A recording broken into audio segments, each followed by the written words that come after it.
किरण भोजपुरी लोकगीत में रउआ सबके स्वागत बा। हम किरण रउआ सबके गोड़ छू के गोड़ लागतनी। नित्य नया नया भजन कथा सुने खातिर हमरे चैनल के सब्सक्राइब जरूर कर लेब। आज हम रानी बीरवती के कहानी लेके आयल बानी। एकरा सुनला बिना करवा चौथ व्रत अधूरा मानल जाला। तो आई सुनल जा रानी बीरवती के कहानी। रानी बीरवती एगो राजा के बेटी रहली, यानी राजकुमारी रहली। शादी भइला के बाद पहली बार वो अपना नैहर में आयल रहली। बीरवती रानी अपना पिताजी के घरे यानी अपना नैहर में करवा चौथ के व्रत भूखे आयल रहली। विधि विधान से करवा चौथ की तैयारी कैली और भोरे से व्रत भूखली। लेकिन रानी बीरवती बहुत ही नाजुक और कोमल रहली। कबो निर्जला व्रत या चाहे कोनो भी उपवास ना भूखल रहली। दोपहर होत होत उनके भूख प्यास लाग गई, एकदम व्याकुल हो गई। अंत में का भइली, मूर्छित होके गिर पड़ली, उनके मूर्छा गई। बीरवती के 7 गो भाई रहले, उहो उस समय घरे रहले। बहुत दुलार करत रहले अपने बहन से। सोचा लोग कि बीरवती के अब तो व्रत तुड़वा दियल जाए के, न तो के तो कुछ हो जाई, कमजोरी की वजह से ही मूर्छित हो गई बा। मुंह पर पानी के छींटा मार के होश में ले आई लो अपनी बहन बीरवती के। घर में अंधेरा कर दिहल लो, खिड़की दरवाजा सब बंद कर दिहल लो। सोचल लोग अगर एके दोपहरिए में खाना खाए के कहल जाई और व्रत तोड़े के कहल जाई तो तुरबे ना करी, बहुत जिद्दी बा। बिना चंदा देख ले एक बूंद पनियो न पी। अब तो चंदा निकलने में कितना घंटा बा। जब बीरवती के होश आ गई तो भाई लोग कहाँ तारे, हे बहन उठा, चंदा के अर्घ देला, अन्न जल ग्रहण कल। ओकरा पहले खिड़की के बाहर एगो भाई जाके आग जला दिहने। दूसर का भाई चलनी लेके खिड़की की सोजा खड़ा हो गए। एगो भाई अपनी बहन के हाथ पकड़ के देखावे लगले, कहने लगले, देखा बहन चंदा निकली आइल बा, आके अर्घ दे द। बीरवती रानी अपने भाई लोग के छल समझ ना पौली। चंदा के अर्घ दे के भाई सब के साथे खाना खाए बैठ गई। तब तक उनकी पति के मुगला के खबर आ गई। इतना बड़ा दुख की खबर सुन के बीरवती दहाड़ मार के रोए लगली और रोवत बिलखत ससुराल चल दिहली। एक जंगल से दूसरे जंगल रोवत बिलखत किस्मत के कुस्त जात रहली। वही समय आकाश मार्ग से शंकर जी और माता पार्वती जी जात रहे लोग। बीरवती के रोवत सुन के उनकी लगे गई लो। बीरवती से कहे लागल लो, बेटी तुहार हमनी के दुख समझत तनी जा, लेकिन ये सब तोहरे करवा व्रत तोड़ले के कारण भइल बा। दोपहर में ही तू झूठा चंदा देख के अपन व्रत तोड़ दिहलू ह, यही लागी तोहरा ऊपर विपत्ति के पहाड़ टूटल बा, यही से तोहार पति मर गए न। बीरवती पार्वती जी के गोड़ पकड़ के रोवे लगली, हे माई हमके माफ कर द, बहुत भारी भूल भइल बा, बहुत अपराध भइल बा हमसे। बीरवती के रुदन देख के पार्वती भवानी के हिया करुणा से भर गए। कहली, बेटी चिंता जन करा, पति तोहार जिंदा रहिए, लेकिन साल भर 365 सुई की नोक की बिस्तर पर रहिए। काहे कि तोहर गलती आसानी से माफ करे वाला नहीं खे। तोहरे गलती के सजा तोहरे पति के मिलल बा। एक कहानी से हर करवा चौथ करे वाली स्त्री के सीख लेवे के चाही कि जब भी व्रत करें श्रद्धा और संयम से करें। आगे पार्वती जी कहे लगली, बेटी तू अपना पति के पास जा, बढ़िया सेवा भाव करिह, रोज एगो सुई निकरिह। जब अगला करवा चौथ आई तो आखिरी सुई निकरिह।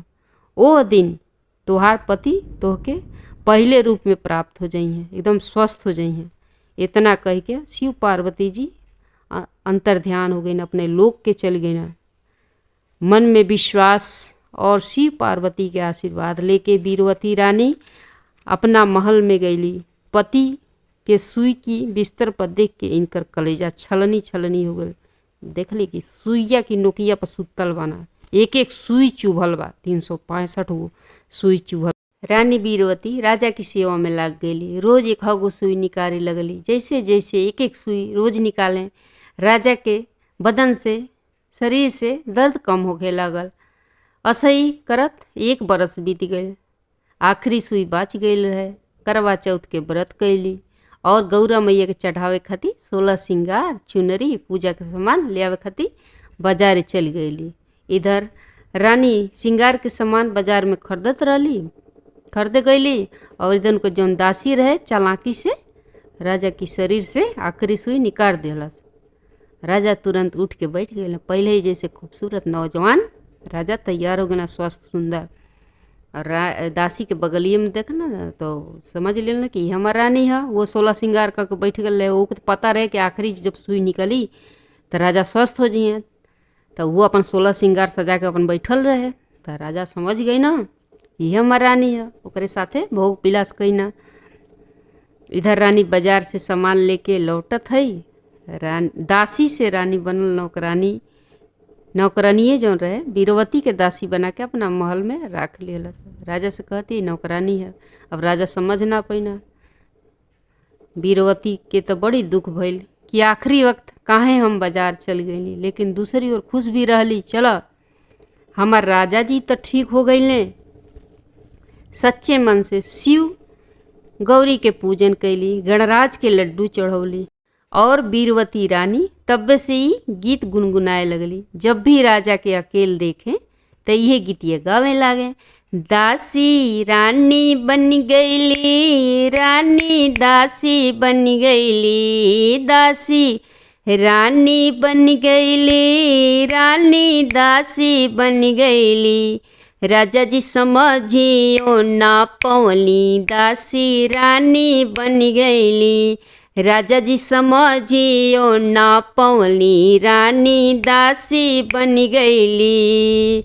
364 सुइया देहिया से राजा हमनी करली, 364 सुइया देहिया से राजा हमनी करली।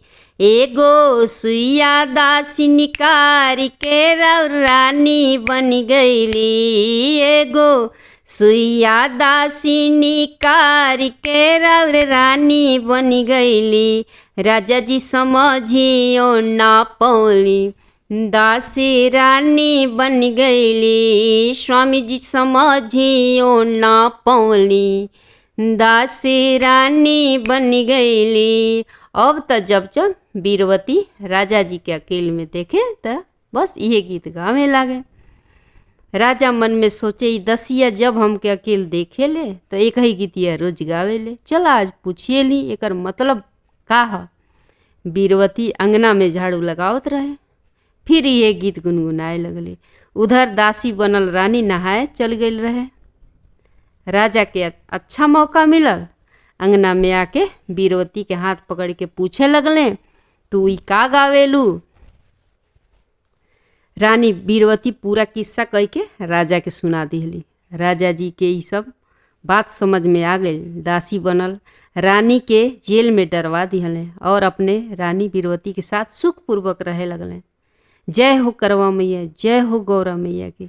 जैसे बीरवती के सुहाग लौटौलू वैसे ही सब सखियन कथा कहवैया के कथा सुनवैया और हुंकारा भरवैया के सुहाग अमर रखिया, सेनुर अमर रखिया। हर संकट से पति और बचवा लोग के बचैया।